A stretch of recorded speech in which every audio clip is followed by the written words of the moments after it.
Assalamualaikum warahmatullahi wabarakatuh. Kali ini saya akan mempresentasikan chapter 7 dengan teman saya, Mahathir Muhammad Daud. Perkenalkan, nama saya Muhammad Syahrizal Farisyata dengan NIM 202 112 kelas AK31R. Perkenalkan, saya mengatur Michael Daud Pardede dengan NIM 2021 1211 007 dari kelas AK31R.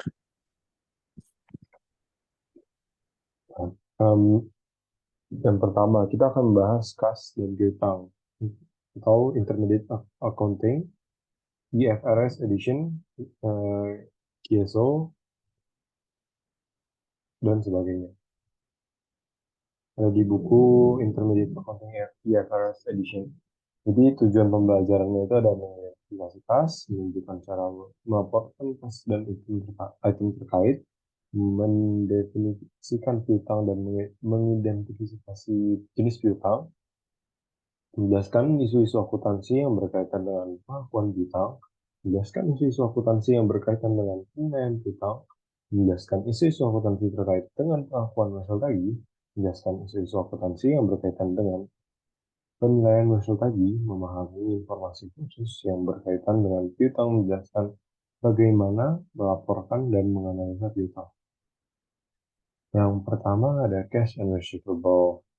Jadi kalian bisa lihat di sini ada kas. Apa itu kas? Laporan kas, tingkatan pos-pos terkait kas, ada piutang, pengakuan, penilaian, proses evaluasi kerugian, terus ada piutang wesel, pengakuan, penilaian, terus ada masalah khususnya itu adalah opsi nilai wajar, pengakuan atas piutang, penyajian dan analisis.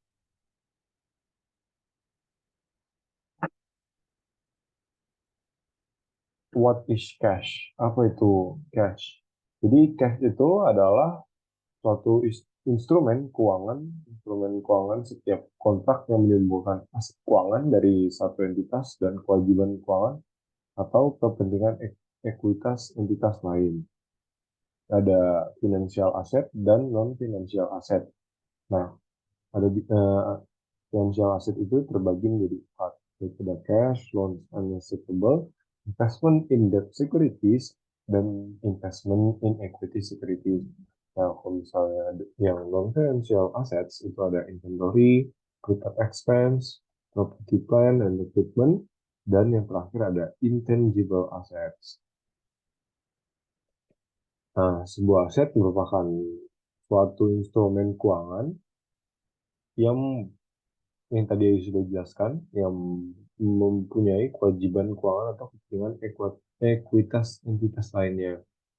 Aset harus yang paling liquid tergolong aset lancar. Aset yang paling liquid itu aset yang tergolong aset lancar. Terus ada alat pembayaran, ada dasar untuk mengukur dan sebagai laporan bagi seluruh pos lainnya. Contohnya ada mata uang, dana yang tersedia pada deposito di bank, dan money order. Money order, uh, ada cek kontan, ada cek pribadi, dan bank draft dan tabungan.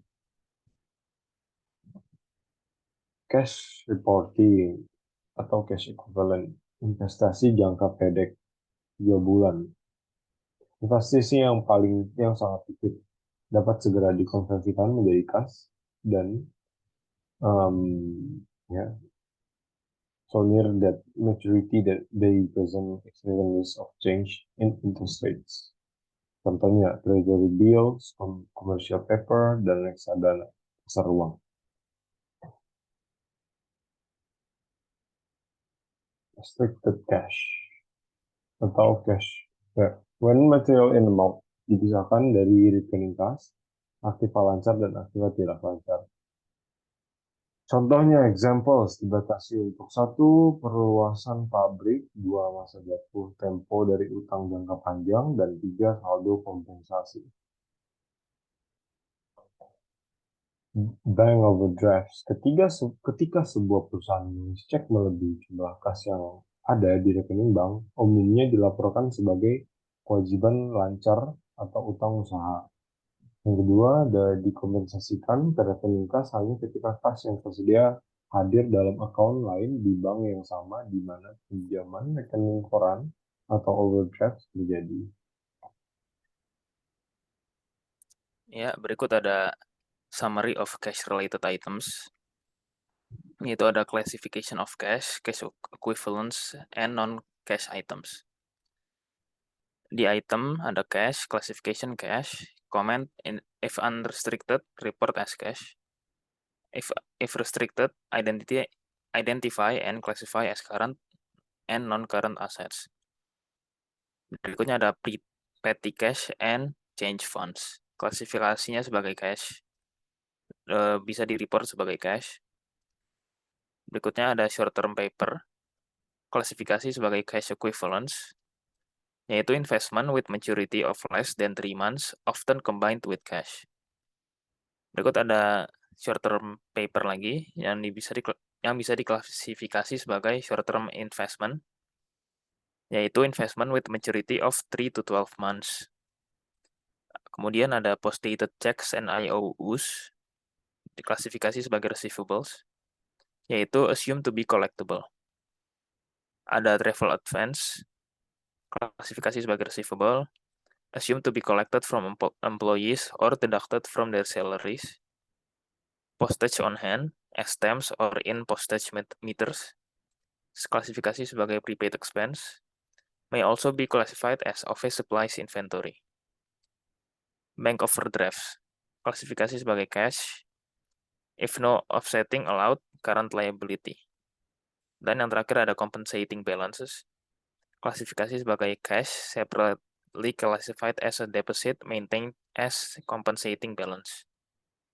Classify as current or non-current in the statement of financial position. Disclose separately in notes details of arrangement. Kemudian ada accounts receivable. Accounts receivable atau piutang adalah klaim kepada pihak lain atas uang, barang, atau jasa. Perjanjian secara lisan dari pembeli atau pelanggan untuk membayar barang atau jasa yang dijual, yaitu piutang. Kemudian ada piutang wesel, yaitu perjanjian tertulis dari pembeli atau pelanggan untuk membayar sejumlah uang pada tanggal tertentu di masa depan.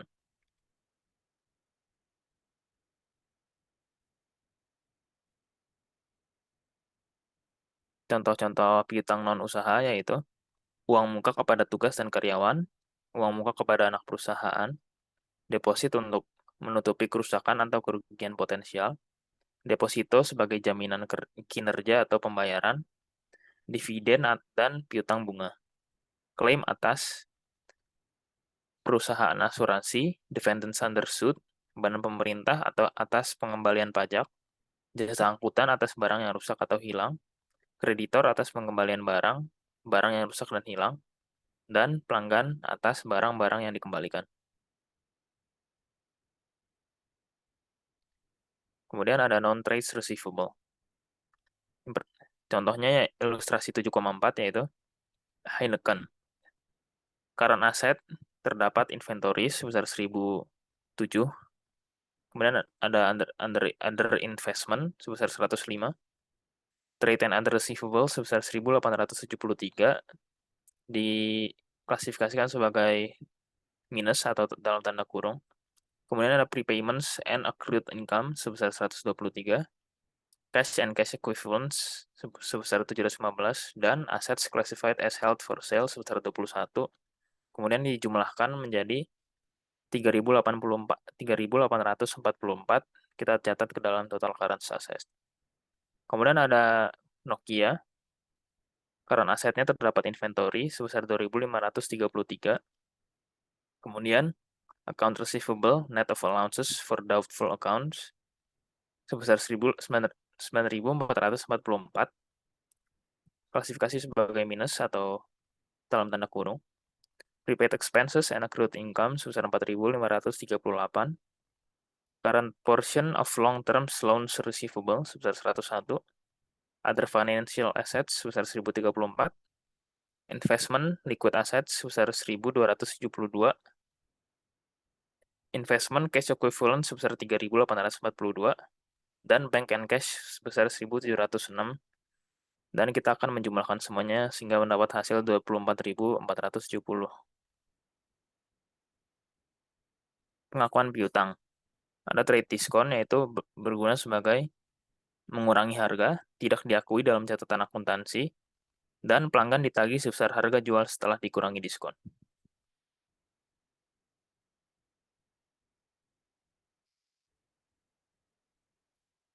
Kemudian ada pengakuan piutang, cash discounts, yang berfungsi sebagai insentif untuk segera dibayar, dan gross method versus net method. Kemudian ada contoh soal, exercise 7.5, yaitu on June 3rd, Bolton Company sold to Arkwright Company merchandise having a sale price of 2,000 euro with terms of 210 and FOB shipping point. On June 12th, the company received a check for the balance due from Arkwright Company. What they want is prepare the journal entries on Bolton Company books to record the sale, assuming Bolton record sales using the net method. Jadi yang kita catat ada pada tanggal 3 Juni, yaitu account receivable di debit dan sales di kredit, di mana masing-masing sebesar 1.960, dan pada 12 Juni, cash di debit dan account receivable di kredit sebesar 1.960 juga.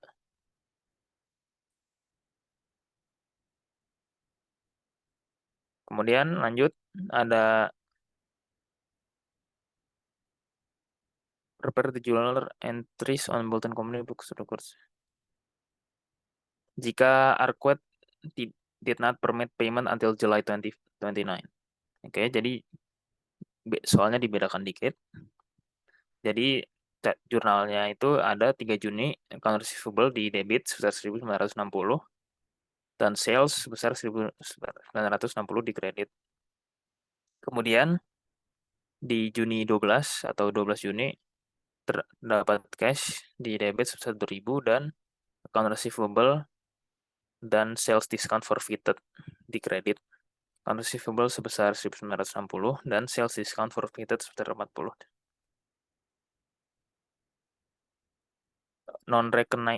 Non-recognition of interest elements, yaitu sebuah perusahaan harus mengukur piutangnya dengan nilai saat ini atau present value. In practice, perusahaan mengabaikan pendapatan buka yang terkait dengan piutang karena tidak material.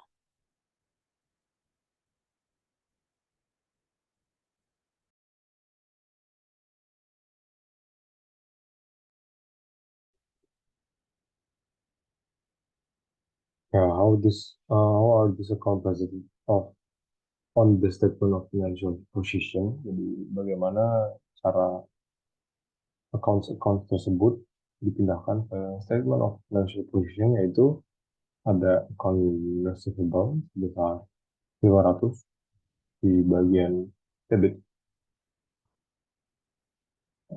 Terus ada allowance for the doubtful accounts sebesar 25 di bagian debit. Terus di sini juga kita bisa lihat ada statement of financial position-nya. The current asset yang terdiri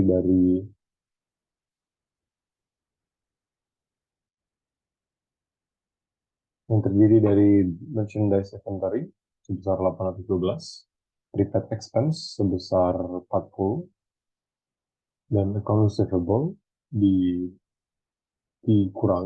mengurangi sebesar 500, dan less allowance for doubtful accounts sebesar 475 mengurangi juga, dan cash sebesar 330, dan di total semua itu menjadi 1.657 current assets. Ini juga ada contohnya juga, ada statement of position.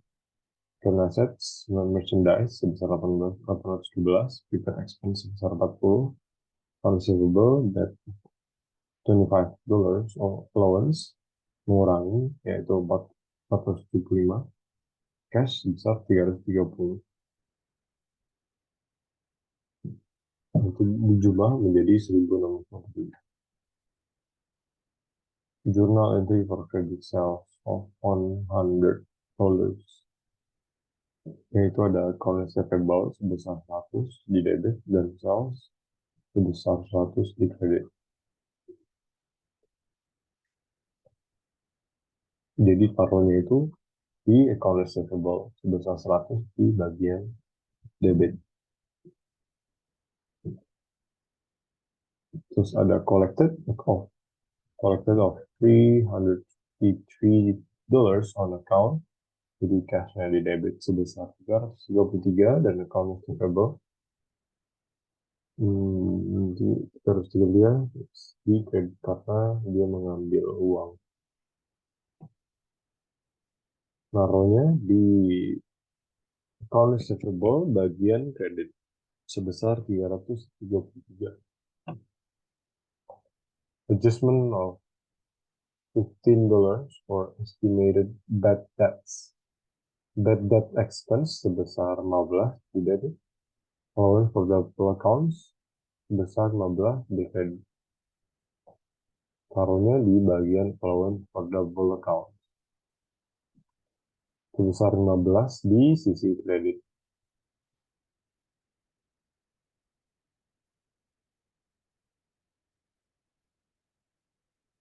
Write off uncollectible accounts for $10. Itu menghapus ya. Di allowance for doubtful account sebesar 10 dan account receivable sebesar 10 naruhnya itu ada allowance for doubtful accounts di debit sebesar 10 dan accounts receivable di kredit sebesar 10 juga. Statement of financial position. Current asset, contohnya merchandise inventory sebesar 812, prepaid expense sebesar 40, account receivable net of $30 allowance sebesar 227 dan cash account receivable mengurangi dan cash 330 dan itu dijumlahkan menjadi current asetnya totalnya menjadi 1.409.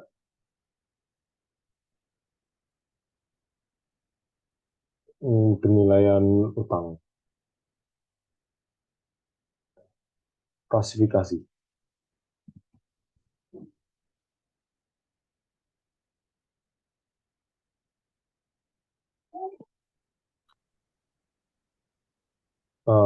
Ada penilaian utang itu ada klasifikasi reliable value, utang tak tertagih, penjualan kredit, meningkat, utang tak tertagih.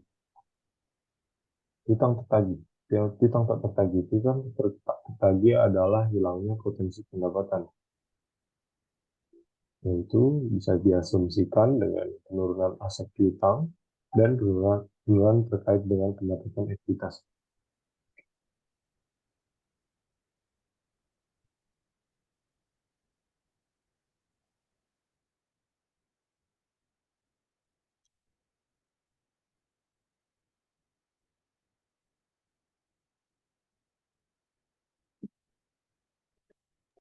Metode akuntansi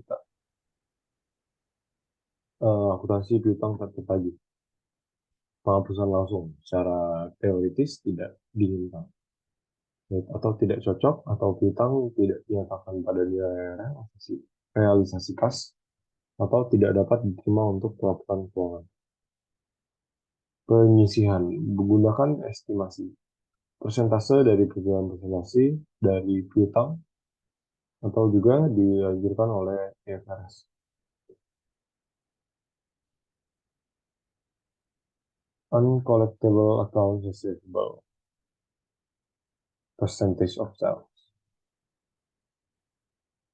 percentage of receivable. Ada sales, ada bad debt expense, dan accounts receivable, dan all for the doubtful accounts. Pendekatan percentage of sales. Persentase berdasarkan pengalaman masa lalu, biaya piutang tak tertagih hubungan dengan akun penjualan, saldo yang ada pada rekening penyisihan tidak dianggap, Ada contohnya, contoh soal, yaitu ada Gonzalez Company estimate from past experience that about 1% of credit sales become uncollectible. If net credit sales are $800,000 in 2011, it records bad debt expense as follows. Jadi bad debt expense-nya di debit sebesar 8.000 dan allowance for doubtful account di kredit sebesar 8.000. Tinggal dibuat key account-nya, bad debt expense di tanggal Desember 31, ada 8.000 dan allowance for doubtful accounts itu ada di bagian kredit ada ini,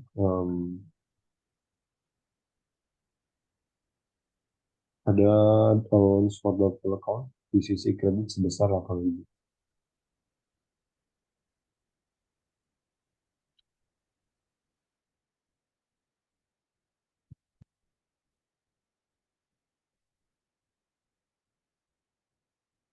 Oke, berikutnya ada uncollectible accounts receivable. Pendekatan percentage of receivable. Piutang dilaporkan sebesar nilai kas yang dapat terrealisasi. Companies may apply this method using composite rate or aging schedule.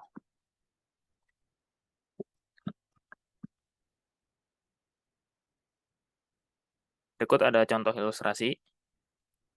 What entry would Wilson make assuming that no balance existed in the allowance account? So the entries that Wilson will make is bad debt expense di debit sebesar 37.650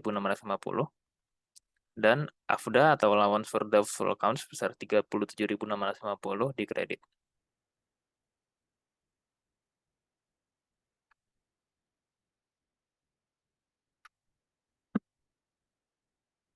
Berikutnya ada what entry will Wilson make assuming the allowance account had a credit balance of 800 before adjustment. Jadi yang membedakannya yaitu bad debt expense sebesar 36.850 di debit didapat dari 37.650 dikurangkan dengan 800. Dan allowance for doubtful account sebesar 36.850 juga di kredit.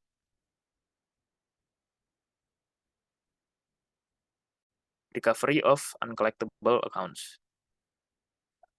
Ilustrasi pertama ada assume that the financial vice president of Brown Furniture authorized a write-off of the 1,000 US dollars balance owed by Randall Co. on March 1, 2012.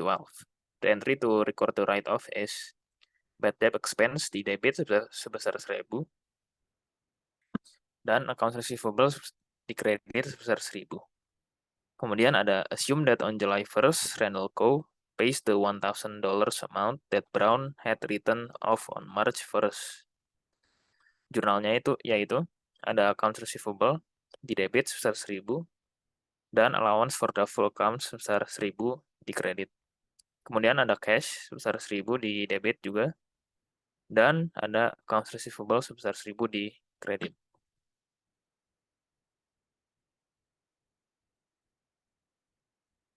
Accounts receivable. Proses evaluasi penurunan. Perusahaan menilai penurunan terhadap piutang di setiap periode pelaporan.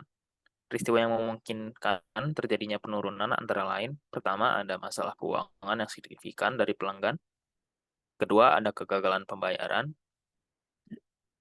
ketiga ada negosiasi ulang persyaratan piutang karena kesulitan keuangan pelanggan, dan keempat, penurunan estimasi arus kas masa depan dari kelompok piutang sejak pengakuan awal.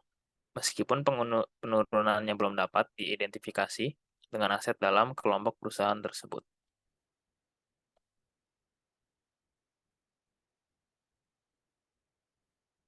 Accounts receivable. Ilustrasi. Hector Company has the following receivable classified into individually significant and all other receivable. Berikut ada ilustrasinya yaitu individually significant receivables. Ada Yan Company sebesar $40.000, Randon Inc. sebesar $100.000, Fernando Co. sebesar $60.000, dan Blancard Ltd. sebesar $50.000. dijumlahkan menjadi $250.000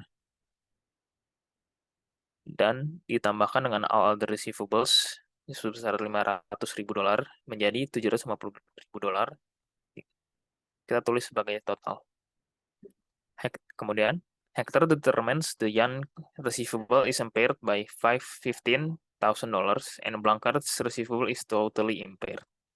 Both Rendon's and Fernando's receivable are not considered impaired.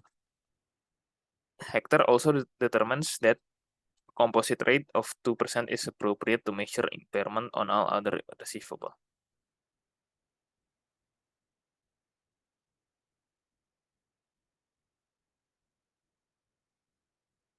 Jadi, the total impairment is computed as follows. Accounts receivable impairments. Pertama ada individually assessed receivable, yang company sebesar $15.000 dan Blancard Ltd sebesar $50.000. Collectively assessed receivable sebesar $500.000 ditambahkan dengan Rendon Co sebesar $100.000 dan Fernando Co sebesar $60.000 dijumlahkan menjadi $660.000.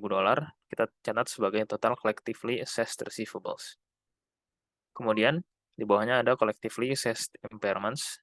Kita dapat $13.200 didapat dari $660.000, yaitu total collectively assessed receivable dikalikan dengan 2%, sehingga mendapat $13.200. Kemudian kita tambahkan dengan assessed receivable Jan Company dan Blancard Ltd, sehingga mendapatkan $78.200.000 dan kita catat sebagai total impairment. Kemudian ada note receivable. Note receivable didukung oleh promissory notes receivable, yaitu instrumen yang dapat dinegosiasikan, ditandatangani oleh pembuat atau maker. Diklasifikasikan menjadi interest bearing notes dan zero interest bearing notes.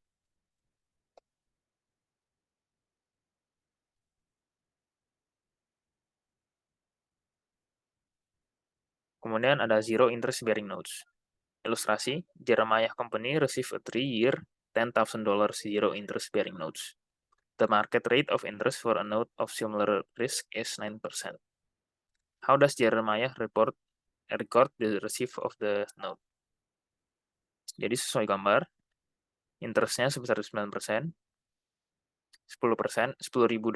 prinsipal ke kiri, dan N sama dengan 3.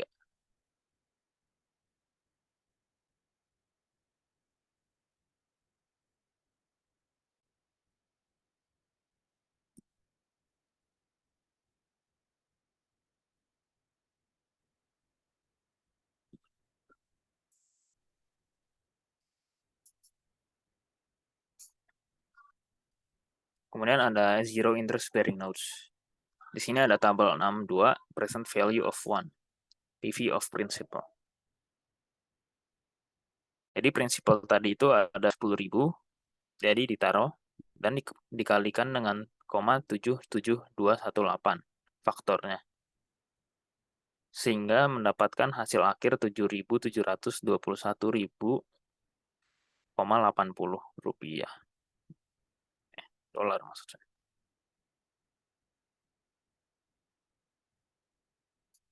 Kemudian ada schedule of note discount amortization, effective interest method, 0% note discounted at 9%. Cash received, interest revenue, discount amortized, dan carrying amount of note, date of issue. Yang pertama tidak ada, jadi dicatat di carrying amount of note sebesar 7.721.80. Terus ada akhir tahun pertama, cash received ditulis sebagai 0, interest revenue ditulis sebagai 694,96, didapat dari 7.721,80 dikali 0,9 sehingga mendapat 694,96. Kemudian discount amortized 694,96 juga didapat dari 694,96 dikurangi dengan 0 atau cash received sehingga mendapat carrying amount of notes sebesar 8.416,76. Hasil itu didapat dari 8416. Maaf, didapat dari 7.721 ditambah 694,96. Kemudian pada akhir tahun kedua, cash received 0, interest revenue 757,51, dan discount amortized 757,51. Cara mendapatnya sama, yaitu 8.416 dikalikan dengan 0,9 sehingga mendapat 757,51. Dan 757,51 itu dikurangi dengan cash received sehingga mendapatkan discount amortized sebagai 757,51 dan ditambahkan 8.416 ditambahkan dengan 757 sehingga mendapat hasil akhir 9.174,27. Dan pada akhir tahun ketiga, cash received 0, interest revenue 825,73, dan discount amortized 825,73 juga, sehingga mendapat carrying amount of notes 10.000. Sehingga pada akhirnya kita totalkan cash received hasil akhirnya jadi 0, interest revenue hasil akhirnya menjadi 2.278,20, dan discount amortized hasil akhirnya menjadi 2.278,20.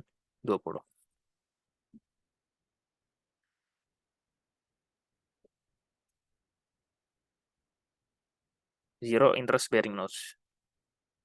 Journal entries for zero interest bearing notes. Present value of principal 7.721,80. Jadi di sini ada jurnalnya. Yang kita catat di jurnalnya itu Januari tahun pertama, notes receivable di debit dan cash di kredit sebesar 7.721,80. Dan pada akhir tahun pertama, yaitu Desember, year 1, notes receivable di debit dan interest revenue di kredit sebesar 694,96 didapat dari 7.721,80 dikalikan dengan 9%.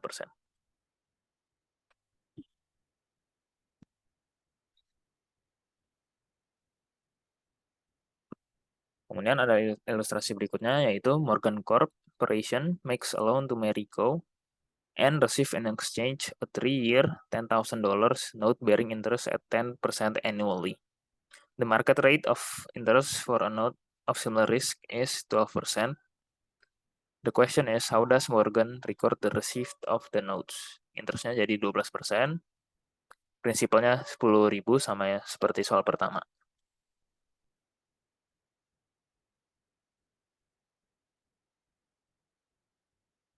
Oke, di sini kita akan mencari PV of interest, karena tadi risknya 12% dan 3 periode.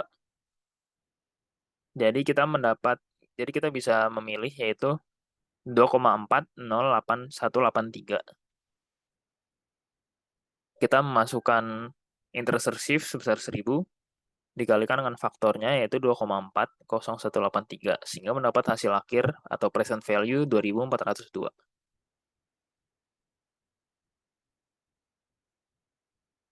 Kemudian ada interest bearing notes untuk principal kali ini, yaitu 3 periode untuk periode 3 dan pada risknya 12%, sehingga mendapat faktor 7,71178.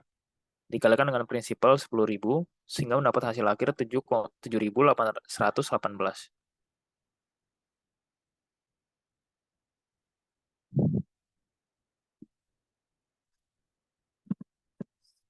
Kemudian, how does Morgan record the receipt of the note? Yaitu dengan face value of the note sebesar $10.000,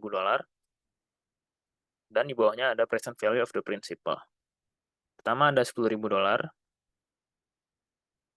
dikalikan dengan 71178, sehingga hasil akhirnya 7118, dan ada present value of interest 1.000 dikalikan dengan 2,40183 sehingga hasilnya 2.402. Kita tambahkan sehingga mendapat 9.520 dan kita catat sebagai present value of the notes. Kita kurangi dengan face value of the notes sehingga mendapat difference atau discount sebesar 480. Jadi kita catat di jurnal yaitu notes receivable di debit sebesar 9.520 dan cash di kredit sebesar 9.520.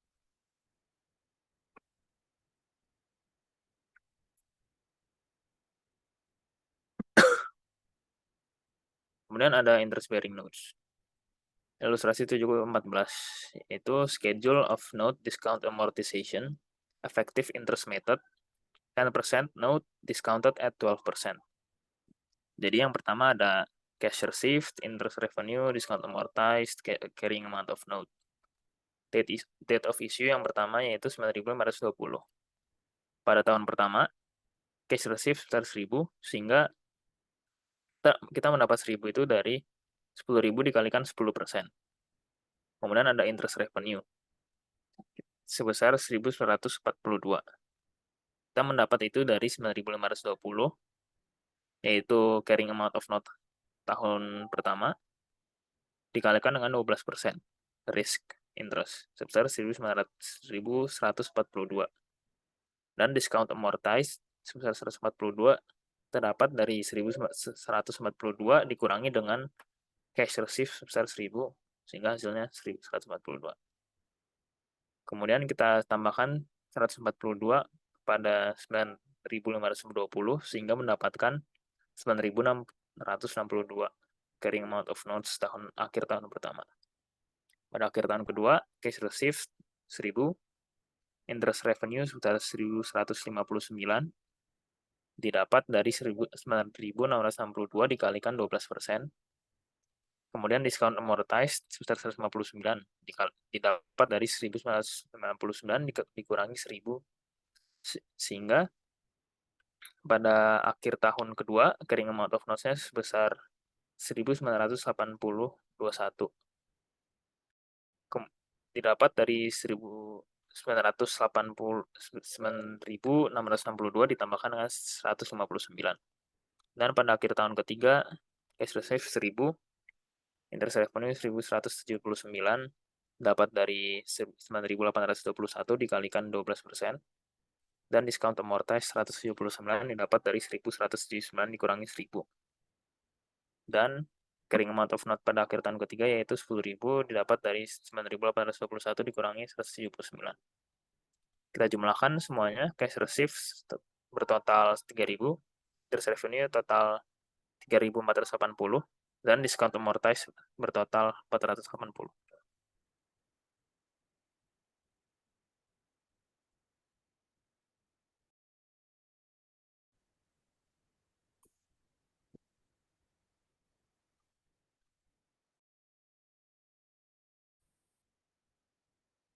Next.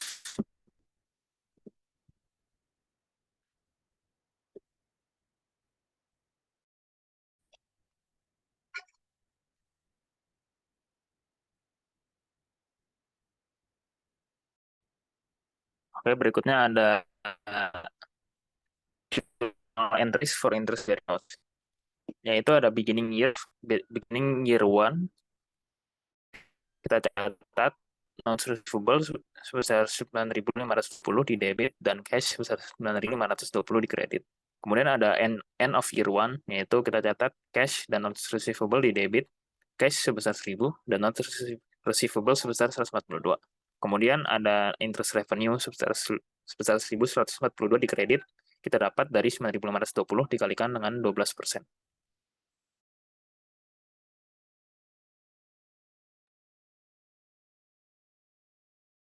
Selanjutnya ada notes receivable. Umumnya berasal dari pelanggan yang perlu untuk memperpanjang jangka waktu pembayaran atas piutang yang beredar. Yang kedua ada risiko tinggi atau pelanggaran baru, pinjaman untuk karyawan dan anak perusahaan. Yang keempat ada penjualan properti, pabrik, dan peralatan. Yang terakhir ada mayoritas berasal dari transaksi peminjaman. Pengakuan piutang. Besok. Kedua, yaitu ada jangka pendek dan jangka panjang. Misalnya jangka pendek itu dicatat dengan nilai nominal dikurangi penyisihan. Sedangkan jangka panjang itu ada dicatat nilai yang sekarang dari kas yang diperkirakan akan tertagih. Suku bunganya, kalian bisa lihat, dijual pada nilai nominal, premium, dan diskon.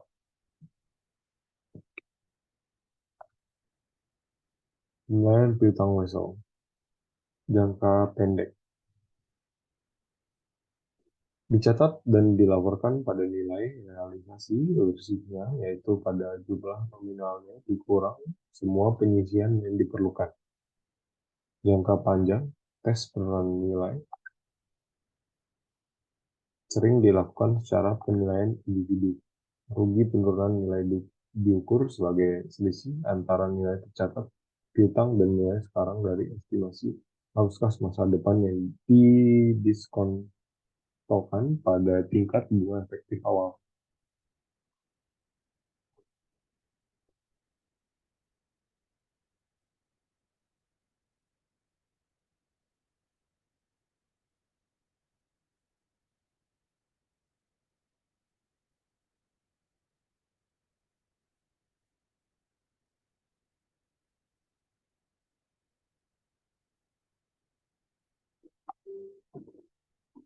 Terus ada contoh, Tesco Inc. has note receivable with a carrying amount of $200,000. The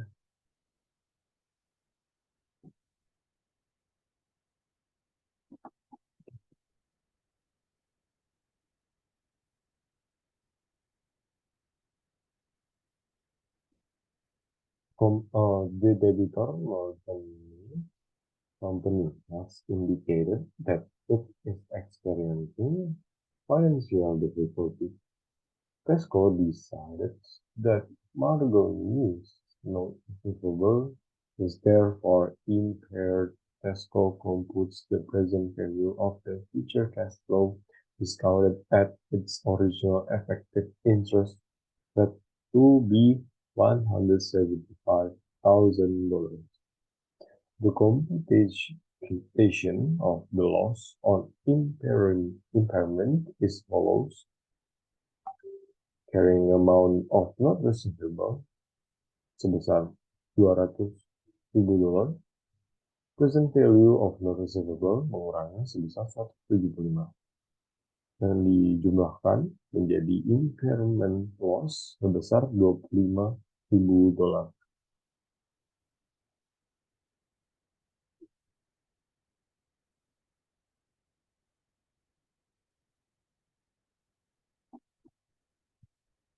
Notes receivable. The computation of the loss on impairment is as follows.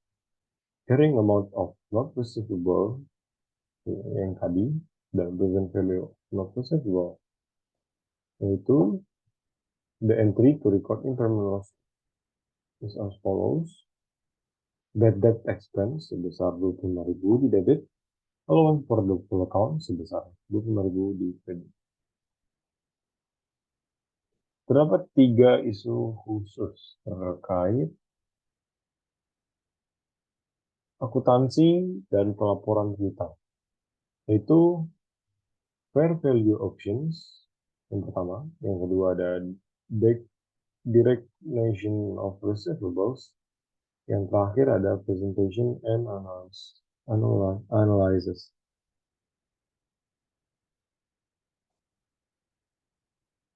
Fair value option. Perusahaan memiliki pilihan untuk mencatat nilai wajar dalam rekening mereka untuk sebagian besar aset dan kewajiban, termasuk piutang. The IASB percaya bahwa pengukuran nilai wajar untuk instrumen keuangan memberikan informasi yang lebih relevan dan mudah dipahami daripada biaya historis karena mencerminkan arus nilai setara kas dari instrumen keuangan. Pengukuran nilai wajar terbagi menjadi 3, yaitu ada piutang dicatat berdasarkan nilai wajar, keuntungan atau kerugian yang belum direalisasi dilaporkan sebagai bagian dari laba bersih. Yang terakhir adalah jika perusahaan memilih nilai wajar untuk piutangnya, maka pilihan tersebut harus terus digunakan sampai perusahaan tidak memiliki piutang.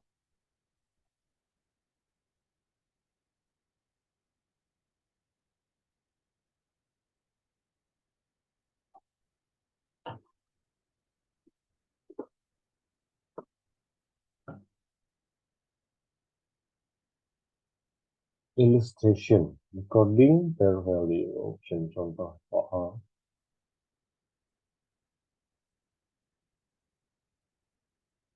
Ada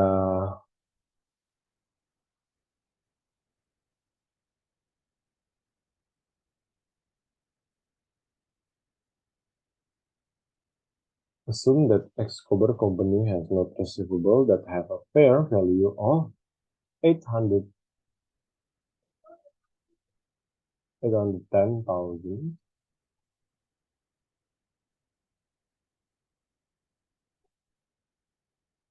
and carrying amount of 620,000.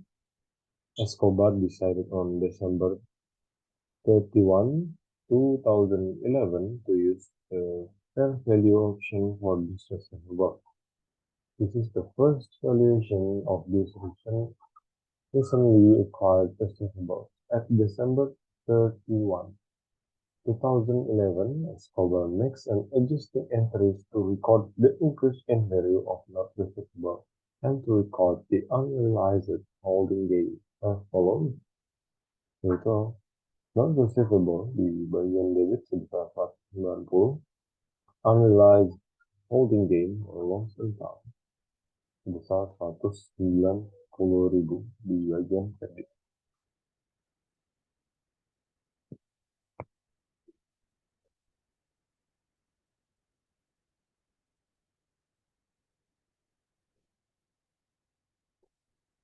Di recognition of receivables, perusahaan dapat melakukan, misalnya menjual piutang kepada perusahaan lain untuk memperoleh kas. Alasan-alasannya yaitu ada kompetisi, menjual piutang karena dibutuhkan kas, penagihan yang memakan waktu dan biaya yang mahal. Transfer dilakukan dengan 1. Pinjaman yang dijaminkan. 2. Penjualan piutang.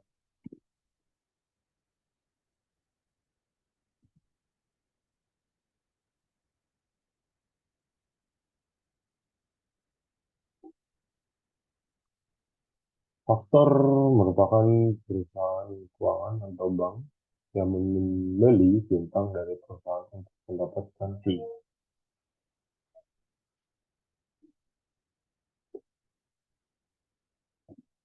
Itu ada factor, customer, dan company.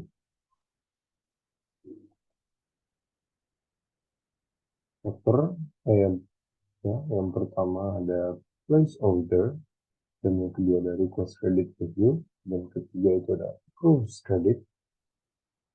Yang keempat ada advance cash, dan yang kelima ada chips goods, dan yang terakhir ada next payment, 2 factor. Contoh soal lagi di sini ada Cross Textiles INC factors $500,000 of accounts receivable with commercial factors INC on a non-guarantee or without recourse basis. Commercial factor as ACS INC charge of 3% of the amount of accounts receivable and retains an amount equal to 5% of the account receivable for probably adjustments.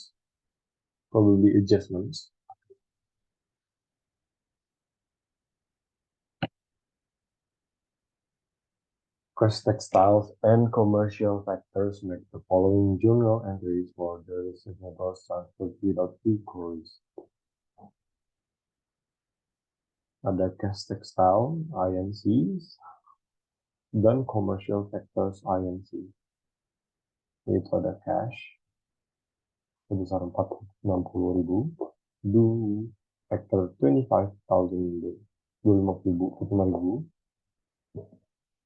loss on non-sales of receivables sebesar 15.000, dan accounts receivable ke 500.000. Accounts receivable 4.000, di cash textile 25.000, financing revenue sebesar 15.000, dan cash sebesar 460.000.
Ada asumsikan crash textile menjual piutang dengan jaminan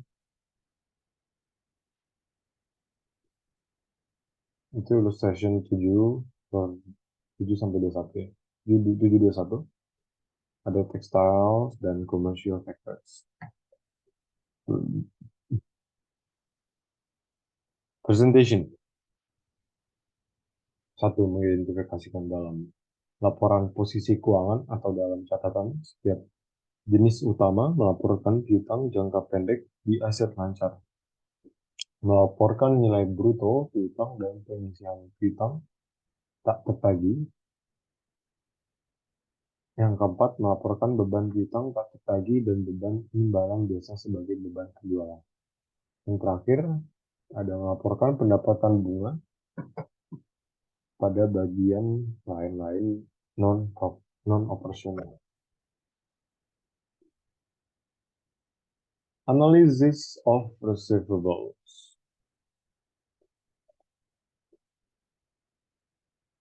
Net sales average receivables atau sama dengan account receivable turnover itu 17.053 dibagi dengan 1.650 tambah 1.455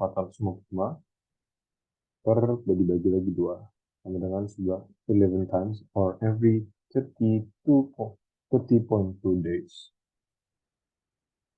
This ratio used to rasio yang digunakan untuk menilai likuiditas piutang dan mengukur jumlah rata-rata perusahaan mengumpulkan piutang selama periode berjalan.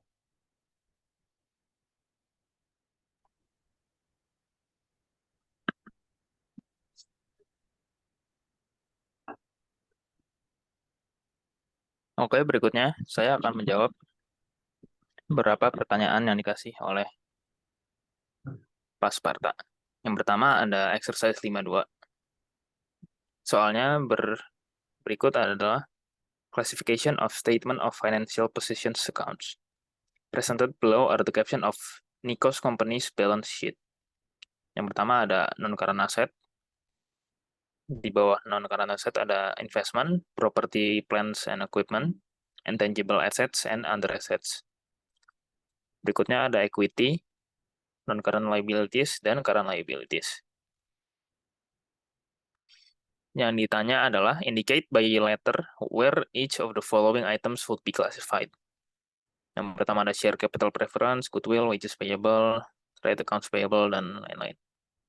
Jadi untuk jawabannya yaitu untuk share capital preference bisa diklasifikasi sebagai equity, goodwill sebagai intangible assets, wages payable sebagai current liabilities, trades accounts payable sebagai current liabilities, buildings sebagai property, plant, and equipment, trading securities sebagai current asset, current portion of long-term debt sebagai current liabilities, patent sebagai intangible asset, allowance for doubtful accounts or AFDA sebagai current asset, accounts receivable sebagai current asset, accumulated other comprehensive income sebagai equity, notes payable due next year sebagai current liabilities, office supplies sebagai current asset, share capital ordinary sebagai equity, land sebagai property, plant, and equipment,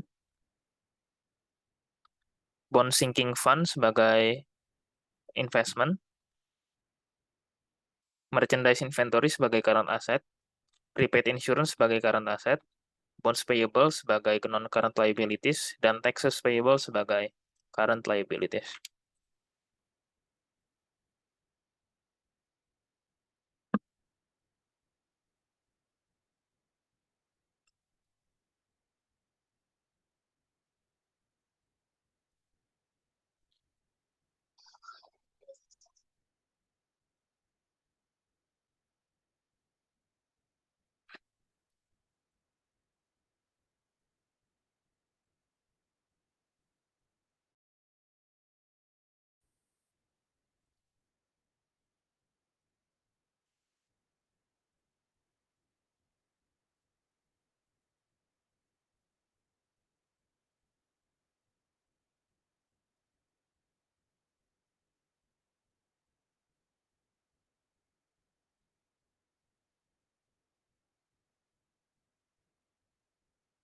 Berikut ada jawaban exercise 4-6. Diminta untuk membuat income statement buat Pernavik Corporation untuk akhir tahun 2010. Di laporan ini ada pertama ada revenue, yaitu sales sebesar 1.280.000. Kita kurangi dengan sales returns and allowance sebesar 150.000 dan sales discount sebesar 45.000, sehingga menjadi 195.000. Kita kurangi dengan sales sebesar 1.280.000, sehingga mendapat 1.085.000. Kita catat sebagai net sales revenue. Kita kurangi lagi dengan cost of goods sold sebesar 621.000, sehingga mendapat hasil 464.000. Kita catat sebagai gross profit. Kemudian di bawah ada selling expense sebesar 194.000 dan admin and general expense sebesar 97.000. Kita jumlah jadi dapat 291.000. Kemudian kita kurangi lagi dengan gross profit sehingga mendapat hasil 173.000. Kemudian ada other income and expense. Terdiri dari loss from impairments of plant asset sebesar 120.000 negatif sehingga dikurungkan, dan interest revenue sebesar 86.000.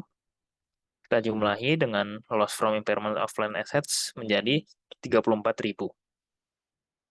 Kita kurangi dengan 173.000 sehingga mendapat hasil 139.000. Kita catat sebagai income from operations. Kemudian ada interest expense sebesar 60.000. Nah, kurangi lagi dengan income from operations sehingga mendapat hasil 79.000. Kita catat sebagai income before income tax. Kemudian di bawahnya ada income tax sebesar 26.860 didapat dari $79.000 atau income before income tax dikalikan dengan 0,34 sehingga mendapat 26.860. Kita kurangi dengan income before income tax sehingga mendapat hasil 52.140 yang akan kita catat sebagai net income. Kemudian kita mencari earnings per share. Kita dapat dari net income dibagi dengan 100.000. Net income-nya sebesar 52.140 dibagi dengan 100.000 sehingga menjadi $0,52.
Oke, berikutnya ada jawaban buat problem 4.2.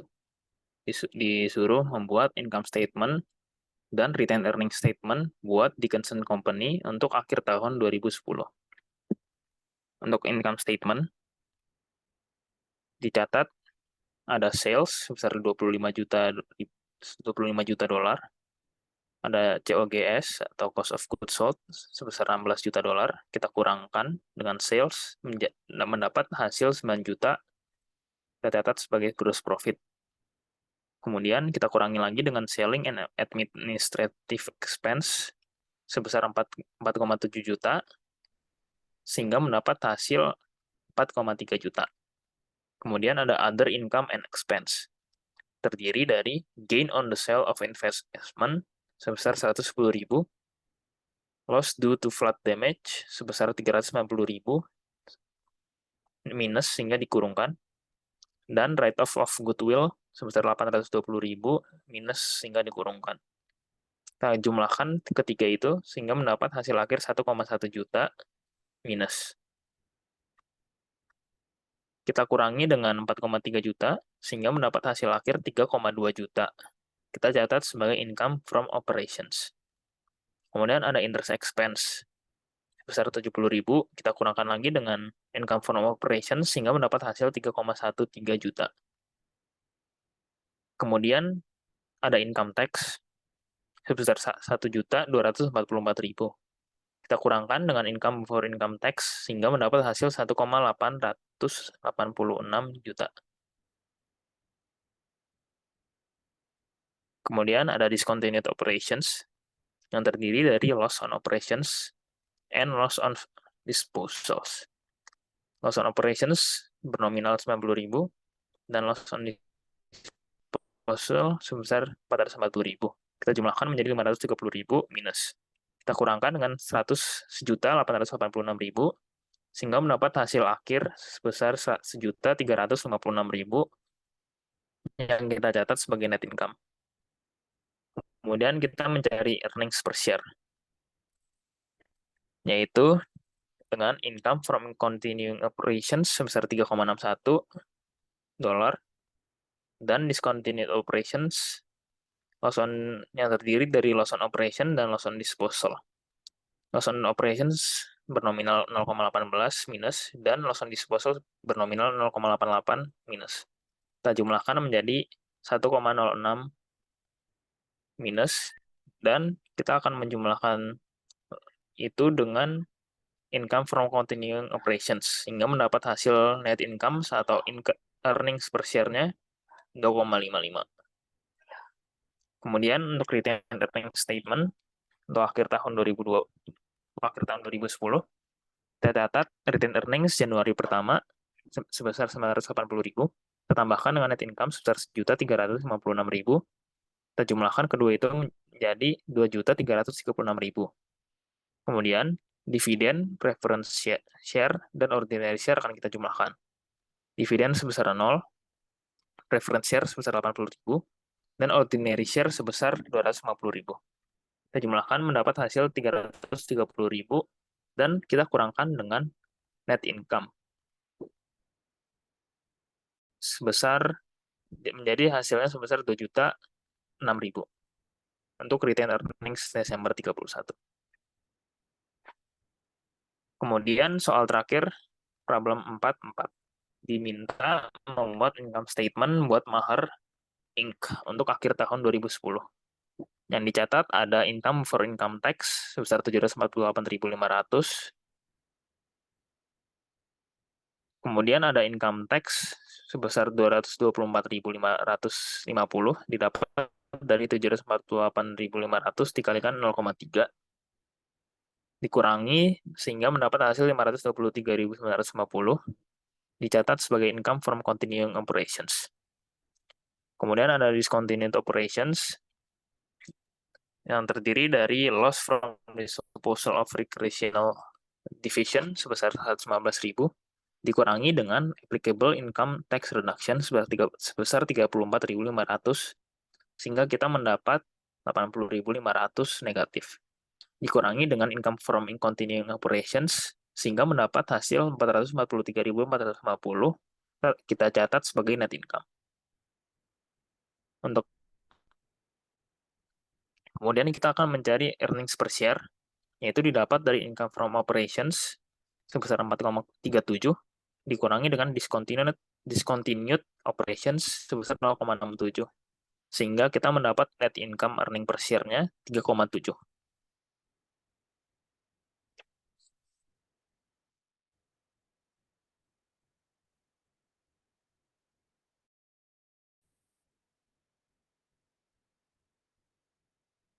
Yo.